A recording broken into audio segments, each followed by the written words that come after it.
How to schedule Instagram posts. First, open Instagram on your phone and then you must do post photo or video as usual. Click this plus button and you can select a photo or video, for example this photo, and then click next. You can write a caption and add hashtags, for example test. Okay, and scroll to advanced settings and you can see schedule this reel and slide on this toggle.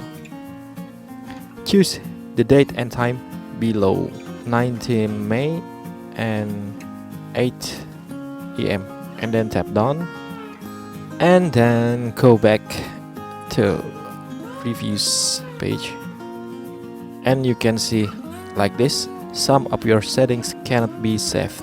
Click on continue scheduling and then click on schedule. And now you can schedule post on Instagram.